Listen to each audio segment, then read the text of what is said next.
Madam please please madam.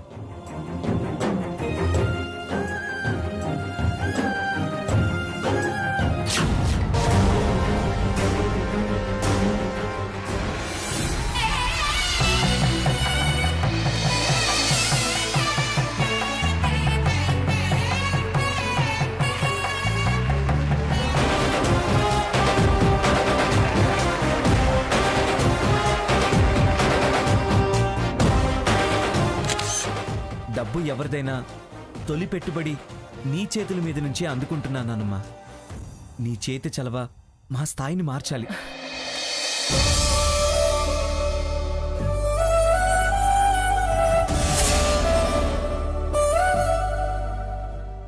దీవించినానమ్మా. Raghuram,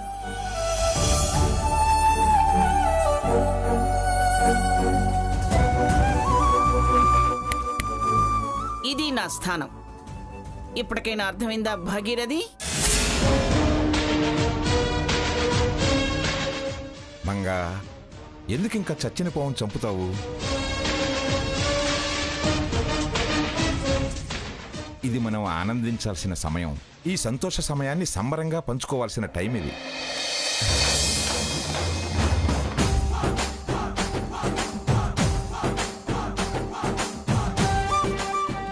నన్ను ప్రోత్సహించి గెలిపించిన మీ అందరికీ మనస్ఫూర్తిగా నమస్సులు తెలియజేసుకుంటున్నాను.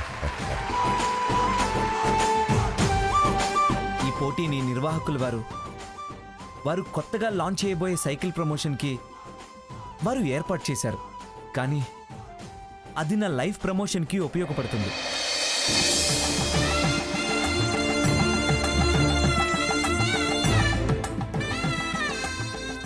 భగవంతుడు మాకిలా సొమ్ముని సమకూర్చాడు. భగవంతుడికి ఈ కార్యక్రమాన్ని నిర్వహించిన జీ తెలుగు వారికి నా హృదయపూర్వక కృతజ్ఞతలు తెలియజేసుకుంటున్నాను. ఈమె నా భార్య సీత ఓ అద్భుతమైన హెర్బల్ ఫార్ములాని కనిపెట్టింది.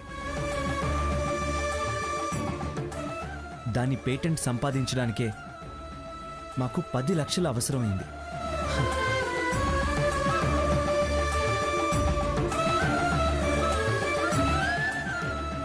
భగవంతుడు మాకిలా సొమ్ముని సమకూర్చాడు.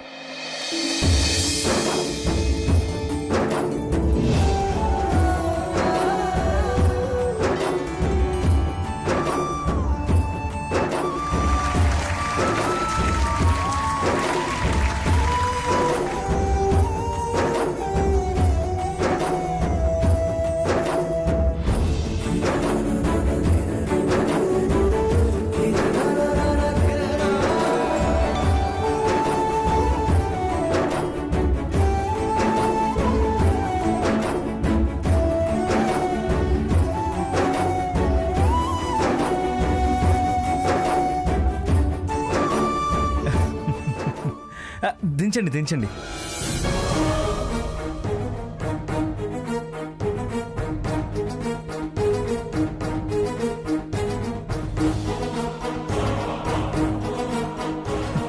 గెలుపు ఎప్పుడు న్యాయం వైపే ఉంటుంది. మారండి, మరో జన్మలో అయినా మంచి బుద్ధి వస్తుంది.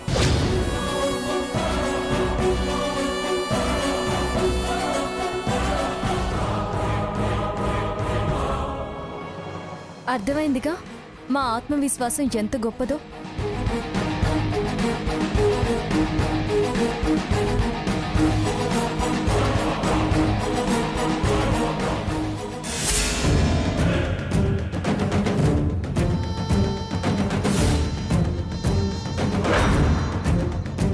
ఏ స్వర్ణ, ఇంకా ముసిగెందుకే?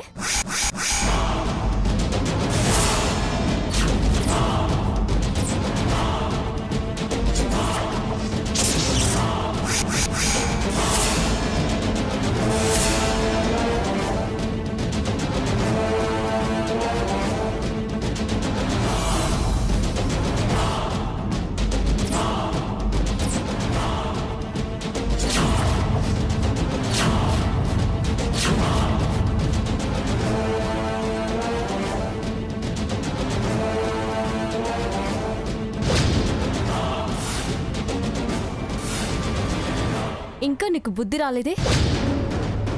వాళ్ళ పక్క నుంచి ముందిట్రా.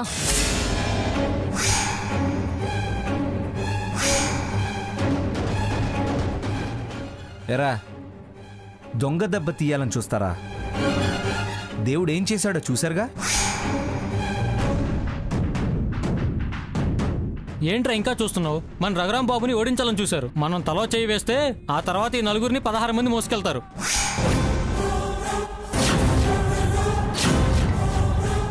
వద్దొద్దు, మనకెందుకు ఆ పాపం? వాళ్ళ పాపానికి ఆ దేవుడే వాళ్ళకి శిక్ష విధిస్తాడు. అన్నలాగే అంటాడు కానీ మీరు వెళ్ళి రంగులు పూయండి. వెళ్ళండి అమ్మా, వెళ్ళి పూయండి.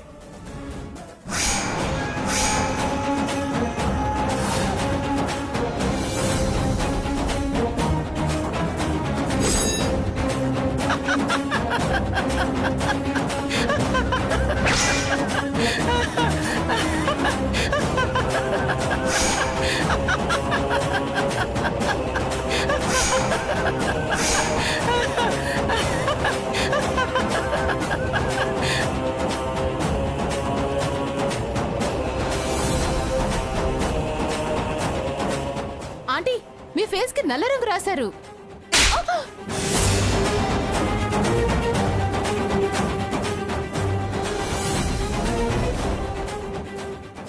నా ఒక్కదాని ముఖానికే కాదు, మనందరి ముఖాలకి రాశారు.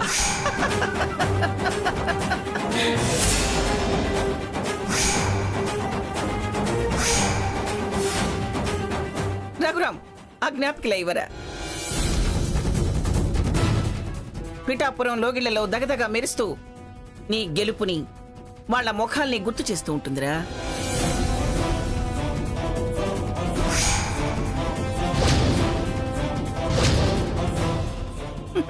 ఈ పాడు ముఖాల్ని చూస్తుంటే ఎంత నవ్వొస్తుందిరా. మంచి ప్రాయశ్చిత్తం చేశారు.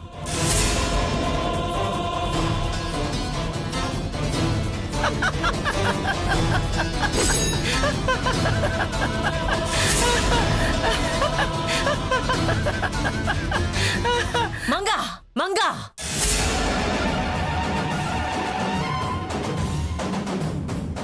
మరి అంత పగలబడి నవ్వకో. ఆ తర్వాత పశ్చాత్తాపడాల్సి వస్తుంది. పశ్చాత్తాపమా? నేనా? ఇంత జరిగినా ఇంకా పశ్చాత్తాపం లేని నీ బతుక్కి నేను పశ్చాత్తాపం పడేలా చేసేంత శక్తి ఉందా నీకు? నేను తలుచుకుంటే 4 గాడిదల మీద ఎక్కించి విశాఖపట్నం 4 వీధుల్లో ఊరేగించగలను.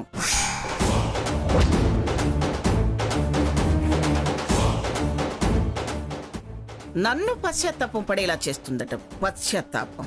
మంగా, ఏయ్ ఓవే, పద రఘురాం. రే రఘురాం, రారా, ఇంటి దగ్గర దింపెడతావు. వద్దులే తాతయ్య, మేం వీళ్ళతోనే వస్తాం. కాలు నొప్పిగా ఉంది కదరా, పద వెళదాం. నొప్పి మర్చిపోయాను నానమ్మ, ఈ జనంతోనే వెళ్తాను. వినవే, విను. స్వర్ణ, నువ్వు మన వాళ్ళని కాదంటున్నావు.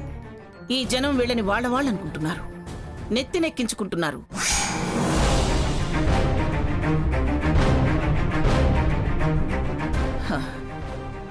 అందరూ ఉండి లేనిదానివైపోతున్నావే. వీళ్ళు ఎందరికో కావలసిన వాళ్ళై మెప్పు పొందుతున్నారు.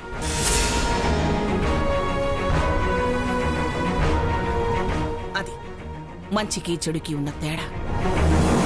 రా, నా మాట విను, రా వెళదాం. పదండ్రా.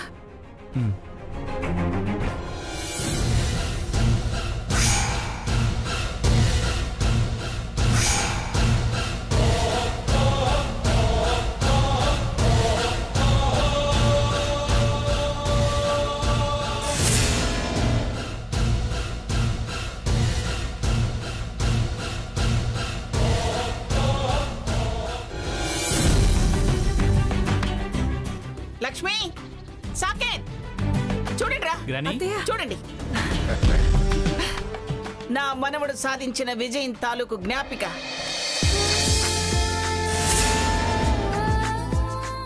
ఇదిగో, దీంతో పాటు 10 లక్షల నగదు గెలిచాడు. చూడు. టీవీలో చూసానత్తయ్య.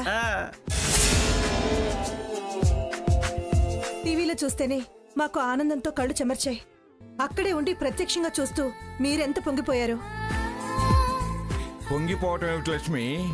ఈలలు, అరుపులు, కేరింతలు ఒకటేమిటి? అబ్బబ్బబ్బబ్బబ్బ పట్ట సఖ్యం కాలేదనుకో.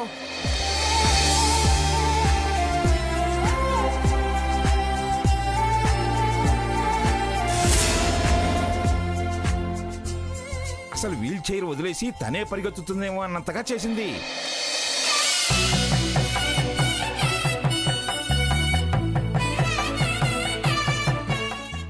అసలు వాడి స్థానంలో తనే ఆ పోటీలో ఉన్నట్టు ఎంత హ్యాపీ ఫీల్ అయిందో.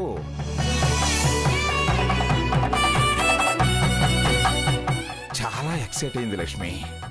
వాడు గెలవగానే చేసినంత పని చేసింది.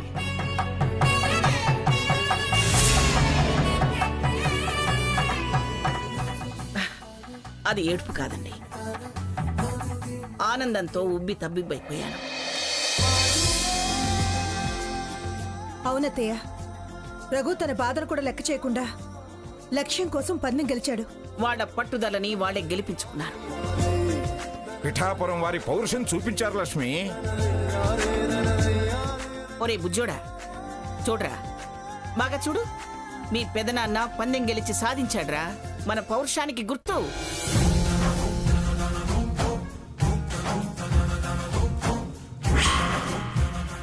పందెం గెలుపుకి జ్ఞాపికరా ఇది. రేయ్, నువ్వు కూడా పెద్దయ్యాక మీ పెదనాన్నలాగే చాలా పందాలు గెలవాలి. తాతమ్మ చూడు, నేను గెలిచానని తెచ్చి నువ్వు నాకు ఇవ్వాలి.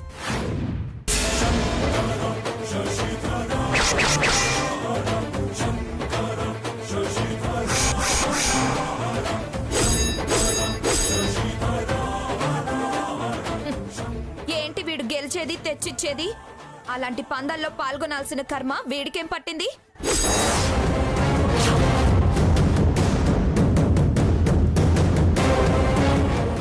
తిండికి బట్టకి టికానా లేని వాళ్ళు కనుక అవసరం కోసం అలా పందంలో గెలిచి సంపాదించుకున్నారు. నా బిడ్డకేం తక్కువని రిక్షా పందాల్లో, సైకిల్ పందాల్లో పాల్గొనడానికి? స్వర్ణ, మరి లేకపోతే ఏంటి?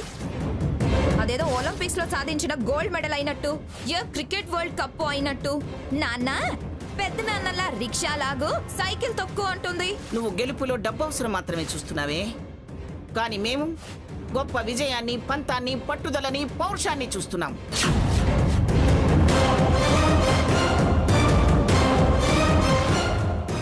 అయినా వాళ్ళ గెలుపు మీద అంత ఉక్రోషం ఎందుకే నీకు? వాళ్ళని చెడగొట్టాలని చూసావు. ఏం చేశావు? ఏమైంది?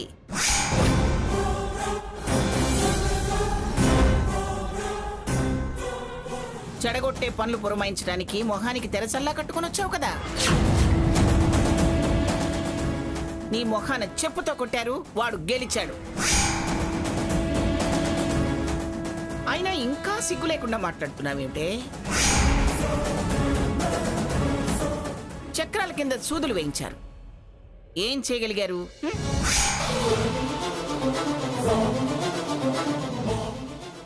వాడు మీ ఎత్తుని చిత్తు చేసి గెలిచి శభాష్ అనిపించుకున్నాడు.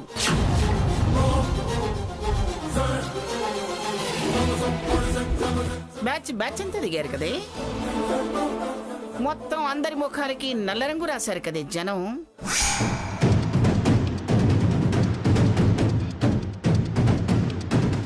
అయినా మీకు బుద్ధి రాలేదా? ఇప్పటికైనా మారండి, లేకపోతే మట్టి కొట్టుకుపోతారు.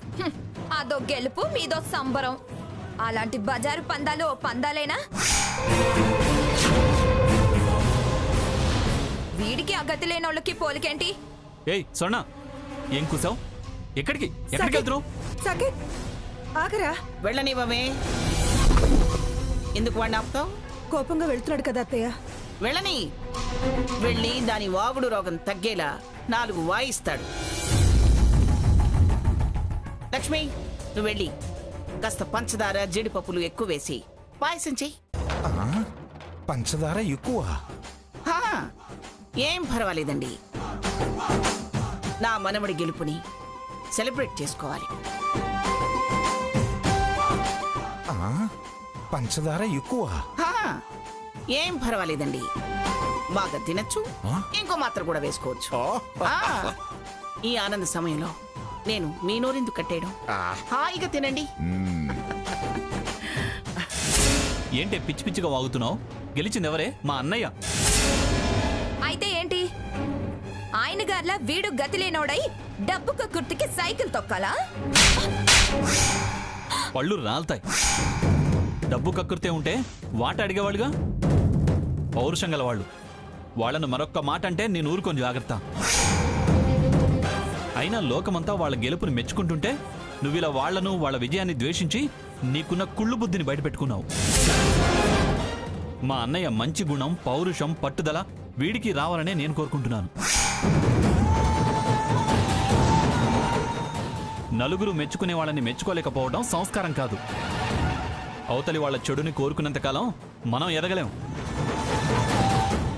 చూడు, నీలాంటి దుర్మార్గపు గుణం, ఓర్పు మారిన బుద్ధి, ఈర్ష, ద్వేషం ఉన్న నీ చేతుల్లో వీడు పెరిగితే వీడు నీలాగే తయారవుతాడు. భవిష్యత్తు ఉండదు. ఇక నుంచి వీడు మా అమ్మ గ్రాణీల చేతుల్లో పెరుగుతాడు.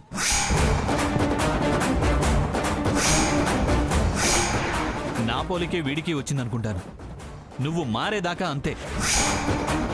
బావా, ఆ పిలుపు పర్మనెంట్ గా నీదవ్వాలంటే మారు, లేదా మాజీ భార్యగా మిగిలిపోతావు.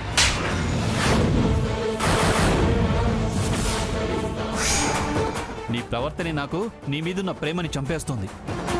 బతుకు కావాలన్నా, భర్త కావాలన్నా, బాబు కావాలన్నా, భవిష్యత్ కావాలన్నా మార్పు కోరుకో, మనిషి అనిపించుకో.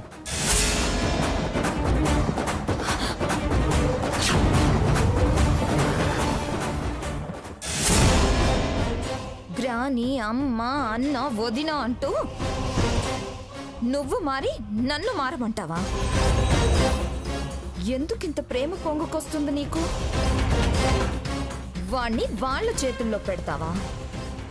నన్ను కాదంటావా? చూస్తా బావా, ఇలా ఎంతకాలమో నేను చూస్తా. నా చెయ్యి పట్టుకునేలా చేస్తా, నా మనిషిగా మార్చుకుంటా. అప్పుడు అందరినీ ఒక ఆట ఆడిస్తా.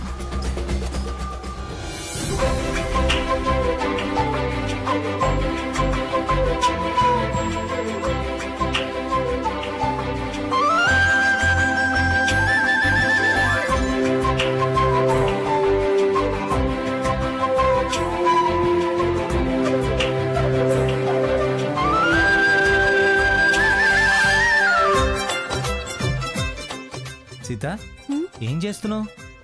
మొక్కు చెల్లిద్దామని. మొక్కేంటి? నువ్వు కాలి నొప్పితో సైకిల్ వేసుకుని వెళ్ళినప్పుడు సీతారాములకు ఒడ్లు ఒలిచి తలంబ్రాలుగా సమర్పించుకుంటానని మొక్కుకున్నాను. అలాంటి మొక్కులు కూడా ఉంటాయా? ఉంటాయా ఏంటి? ఉంది కాబట్టే మొక్కుకున్నాను. మా అమ్మ ఈ మొక్కు గురించి అంటూ ఉండేది. భద్రాచలంలో సీతారాముల కళ్యాణానికి ప్రతి సంవత్సరం ఇలాగే ఒలిచిన బియ్యం తలంబ్రాలుగా తీసుకొస్తారంట. అలాగా? ఇలా ఒలిస్తే గింజ చెదరదు, విరగదు. ఇవా సీతారాములకి సమర్పిస్తే పైపట్టు తొలగినట్టే కష్టాలన్నీ తొలగి గింజలా సంసారం సాగుతుందంటారు. అయితే నేను నీకు హెల్ప్ చేస్తాను. రఘు, ముందా కాలు నొప్పికి టాబ్లెట్స్ వేసుకో. ఇంకెక్కడి నొప్పి, గెలుపుతో అన్నీ మర్చిపోయాను. సీతమ్మ, మీరా రండి, స్వీట్ తీసుకోండి. స్వీటా? ఏంటి విశేషం? నువ్వు పోటీలో గెలవడమే విశేషం. నీ గెలుపు మేము పండగ చేసుకుంటున్నాం. ముందు తీసుకోండి.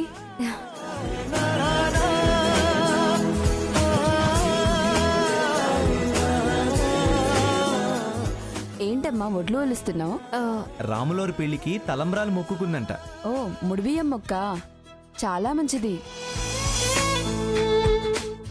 మేము ఒలవచ్చా అమ్మా? వెళ్ళవచ్చండి. మొక్కు నాదే అయినా పుణ్యంలో భాగం మీకు కూడా దక్కుతుంది. రండి, కూర్చోండి.